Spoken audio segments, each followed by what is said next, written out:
If you have made it to this tiny corner of YouTube, hi, welcome, I'm super happy to have you here. My name is Andi.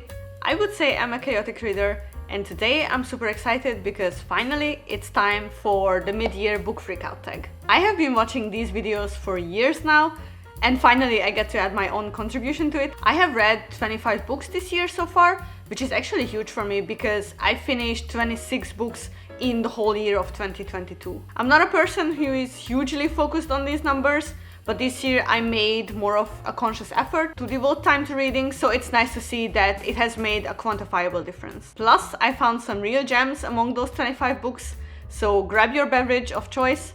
Mine is some refreshing cucumber water today, and let's talk about some books.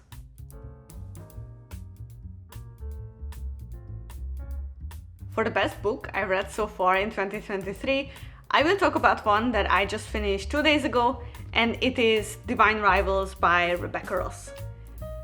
This book is everything.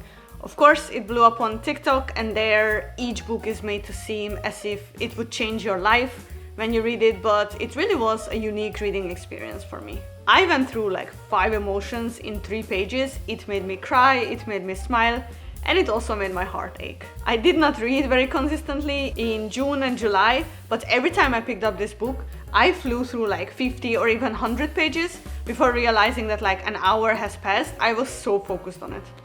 If you're hesitating to pick up this book because you looked at the cover and thought to yourself, oh, this is going to be another one of those YA books with a 16-year-old main character who is the chosen one and with a male love interest who has the personality of a wet mop, I'm here to convince you that this is not the case with Divine Rivals. This book has substance in it, beyond the plotline and the romance.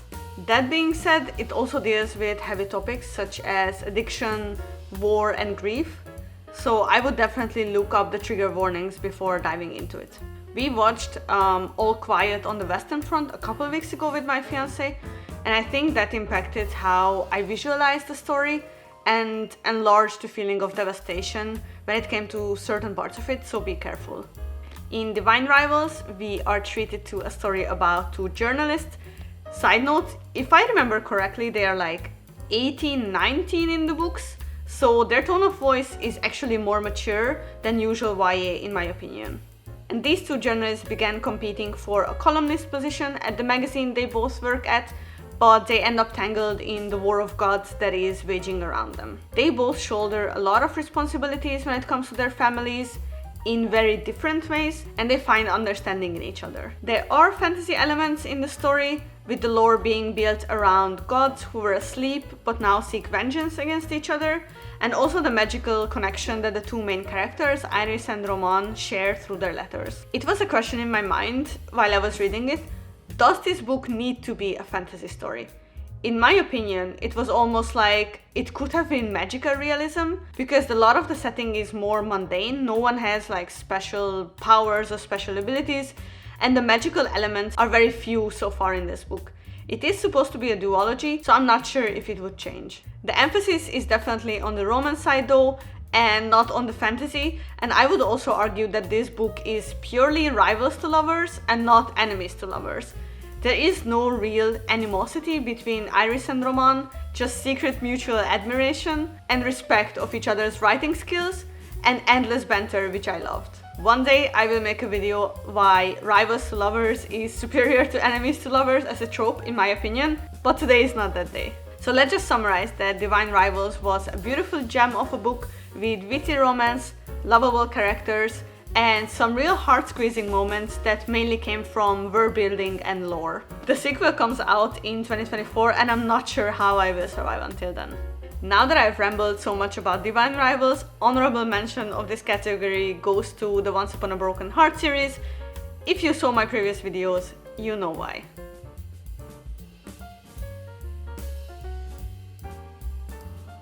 I know that the next category would be best sequels I read so far this year, but I thought I talked about the 2 best sequels in my previous video, which were Crooked Kingdom by Leigh Bardugo and The Ballad of Never After by Stephanie Garber, so I want to change the question to best reread of the year so far.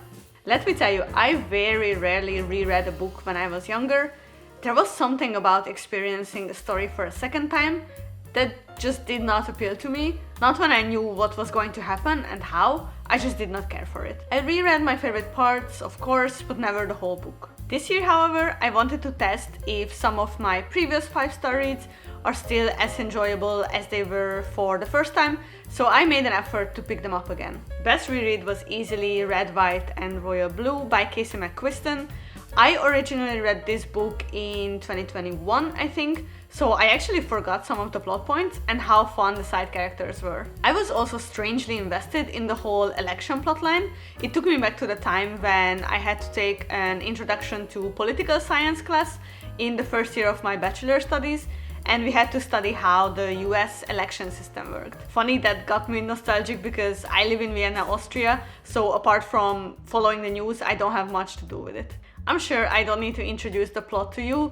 Red, White and Royal Blue is a contemporary romance novel between the fictional first son of America and the fictional Prince of Wales. It is lighthearted, funny, the plot is a bit predictable, but it is a quick and fun read if you're seeking something lighthearted between other genres. I also think contemporary books that don't have huge plot twists and heavy world building might be the best for rereading for me, because I don't feel like I already know what's coming. I'm curious though, what are your favorite rereads? Let me know in the comments below.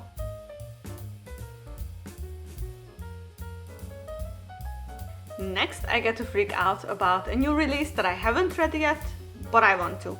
This was a bit of a tough one, because I generally don't pay attention to when a book is released. I read it when I feel like it. I'm a chaotic reader after all. I scrolled the 2023 publishing year category on Storygraph, but then I realized I have the easiest answer to this category. It is Fourth Wing by Rebecca Yarros. It is the book that everyone is talking about. I also included it in my summer TBR planning, but it is so difficult to get your hands on a physical copy here in Austria. The main bookshops do not have it in English, only in German, and my German for sure is not good enough to read high fantasy. I ordered my copy from Waterstones weeks ago, and it is currently being shipped from the UK, but who knows when it will get here at this point. I'm this close to us buying the ebook version because I'm itching to read it. Side note, I want to go on a discussion if it actually benefits a book's perception when it blows up on social media and it is sensationalized as the next genre-breaking book, or does it build unreasonable expectations and the majority of the readers are actually let down when they read it. We live in strange times when a lot of things are marketed to us as life-changing, books included, but essentially everything depends on your perception. A book that is forgettable for someone could be very memorable for someone else for various reasons, and vice versa. I'm curious to see how Fourth Wing will compare to the hype that is around it, and I'm also planning to do a little reading vlog with it, once it finally arrives.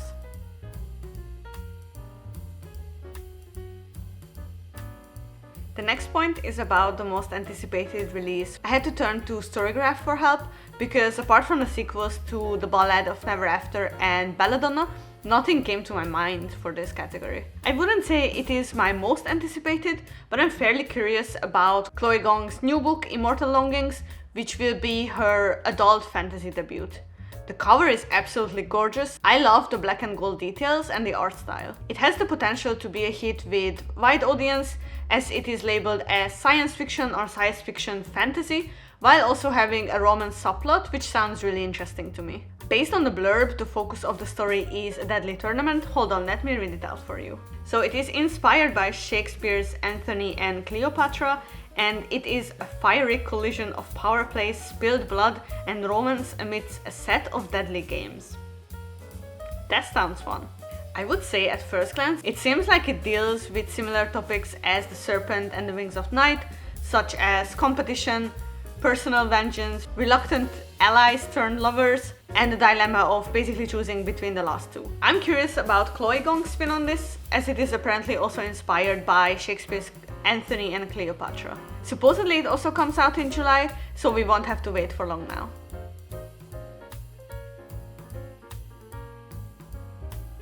Moving away from the books that are not released yet and back to the books that I've actually read this year so far, we have the category of biggest disappointment. Unfortunately, this one goes to A Far Wilder Magic, not because it's a bad book per se, but I expected something different from it. I also made the mistake of trying the audiobook for this one, and they gave Weston a really terrible dumb accent in it that I didn't forget even when I was reading the ebook version of it, and that essentially ruined his character for me. I think I first heard about it from the Clockwork Readers videos, and as one of her favorite, The Sorcery of Thorns, became a 5-star read for me, I thought I would give this one a try too. It did not work out. Let me tell you why. In A Far Wilder Magic, we have a kind of dark cottagecore setting with a hunt for a legendary creature in the focus. That part of the plot progressed real slow. I felt like I enjoyed the last 20% of the book more than the first 80% because the preparations for the hunt were taking so long. It dragged so much in the middle and I did not enjoy that. Honestly, the exact plot is kind of blurry in my mind.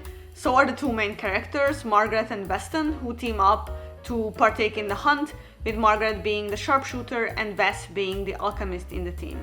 I remember there were like underlying themes of being an outcast and heartbreaking mother-daughter relationships, but honestly the book did not leave a big impression on me. The characters felt very rigid, and one thing that I can recall is that the description of this foggy, cold weather was very much in point in the book, so it also gave me this sensation while reading it that I did not enjoy.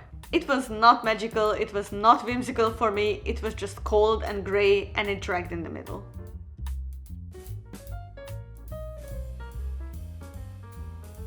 On the positive end of things, let's talk about the biggest surprise read of 2023 so far. For me, that was Highly Suspicious and Unfairly Cute by Talia Hibbert.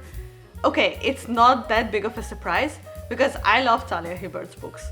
I've read the Brown Sisters series and rated all of the books like either 4-star or 5-star, and I also recommended it to most of my friends. But I did not expect that the author can translate the essence that makes her books so fun to read to her first YA work as well. But she did. I admit I read this one in one sitting on the plane to Miami back in January, which was roughly like 10 hours or something, but it made the time pass so fast. Talia Hibbert is amazing at creating female characters that have very distinct and relatable traits, that are quirky without being cringy, and male characters that actually have an emotional spectrum and depth to them, instead of just being grumpy and cold all the time. Sometimes you can tell that two characters were written specifically to be love interests to each other, but in her work I always feel like her characters are interesting people individually as well, which is hard to find in my opinion in contemporary romance, let alone YA contemporary romance. Highly Suspicious and Unfairly Cute is YA contemporary romance, and it has all the good elements in it. Academic rivals to lovers, OCD rep that is not romanticized, cute moments and funny moments as well, the whole package. It is also ex-best friends to lovers kind of situation that I usually did not care for, but Talia Hibbert surprised me and made even that setting fun and entertaining for me. Safe to say, I will pick up anything and everything she will choose to publish in the future, no matter if YA or not.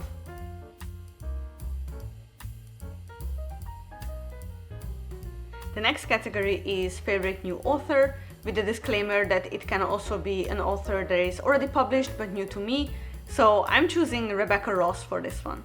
I talked about the plot of Divine Rivals in the first part of the video, but what also impressed me is her way of words within that story and how she raises the stakes and drops the readers from beautiful moments to devastating moments in the blink of an eye basically.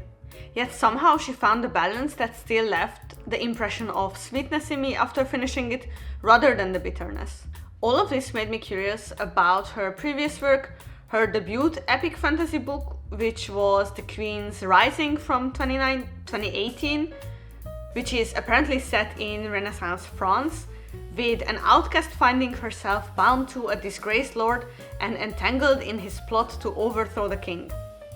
I love a good political intrigue.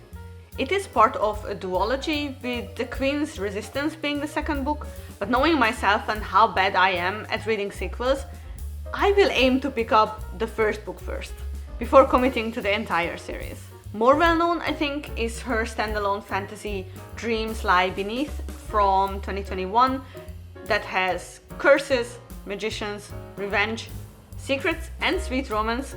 So basically everything I need in my books. She also published another duology before, Elements of Cadence, with both River Enchanted and Fire Endless being released in 2022, and that seems to turn more toward adult fantasy, and it is set on an island in a world full of spirits and contains rivals to reluctant allies to lovers dynamic, which is top tier in my opinion. So basically I really enjoy Divine Rivals from Rebecca Ross, and I'm curious to see if I will like her other fantasy romance books just as much, or even more if that's possible.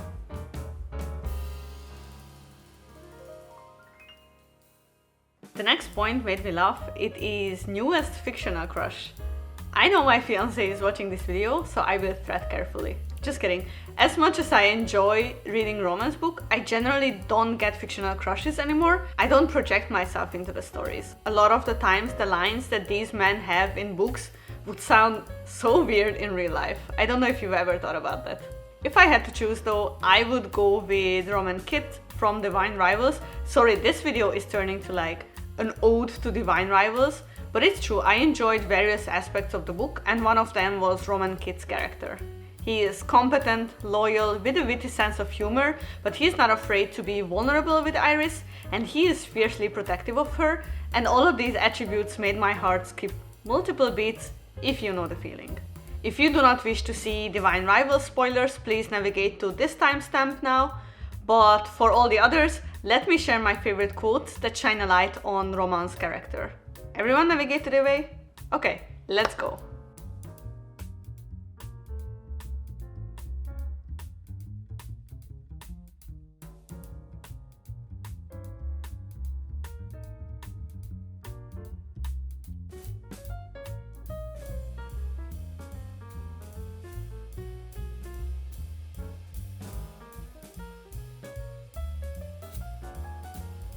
Next, I'm putting a spin on the newest favorite character category. I feel like my perception of favorite characters changed.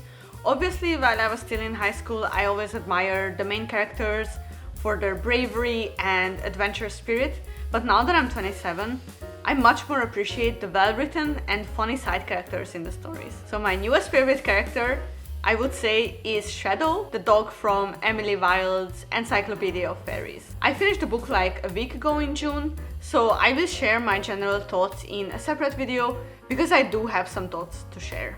But I forgot how fun it is to have an animal companion in a story, and Heather Fawcett did a good job at inserting Shadow's character into the scenes to provide some comedic relief. It did not feel like an afterthought, and she even elaborated on the dynamic between Shadow and Wendell Bumblebee, a fellow professor of Emily Wilde, which I also found fun. More fantasy stories should have animal side characters that have their own personality and actions, wouldn't you agree?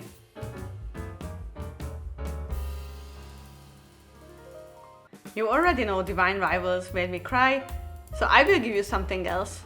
The Ballad of Never After. Without spoiling anything, let's just say that this book made me happy for the sole reason that there is a third book in the trilogy after reading that ending. Seriously, I think I just stared at the wall for like a solid 2 minutes after reading the last page, and then I went back and read it again. I already pre-ordered my copy of A Curse for True Love from Waterstones, the exclusive edition that will have some extra content in it based on Stephanie Garber's announcement. Fingers crossed that it will get to Austria from the UK in one piece. Generally speaking, I prefer books that make me go through a lot of emotions than just books that make me happy, but I tend to stay away from stories that make you cry because my little heart cannot handle a sad ending.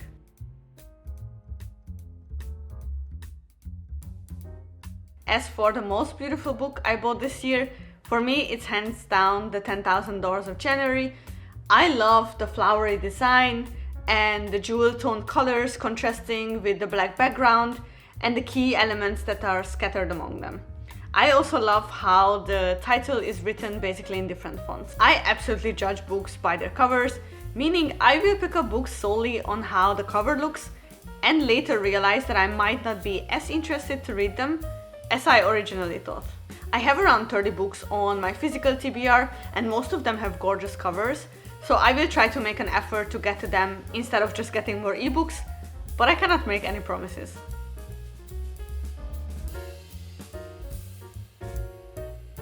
I'm once again taking some liberty answering this question because I don't think there are really any books that I must read by the end of the year. I will read books that I feel like reading, and I try not to limit myself or force myself to read this or that just because it's popular recently.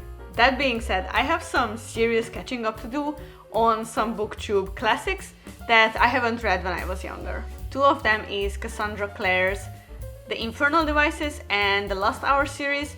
I just started Clockwork Angel and I'm only like 25% in, so I cannot say much yet. I think I never picked up this series when I was younger because pretty much up until university I used to read in my native language, which is Hungarian, and the translation for Clockwork Angel was published I think when I was already at university and being swamped by academic texts, so that left me no time to read for fun. But I recently watched Carrick and Reed's plot summary of The City of Bones, and then I went and rewatched the Mortal Instruments movie and the first season of the Shadowhunter series. That one I used to watch when I was younger. So here we are, I'm currently reading The Clockwork Angel. I'm also strangely excited for autumn because I have a bunch of books on my TBR that will be more suitable toward the gloomy months, and I cannot wait to get to them. Just to name a few, I have The Secret History by Donna Tartt, I have The Binding by Bridget Collins, which looks gorgeous, like the cover is super autumny, so I cannot wait to pick it up during the fall season. I also have The Gilded Wolves, The Starless Sea, and The Wolf and The Woodsman. So these are all gonna be sitting on my autumn TBR. This became a long video because I rambled a lot about books, but I hope you enjoyed it. It gave me immense joy to finally do a mid-year book freakout tag. See you in my next video as usual. Bye!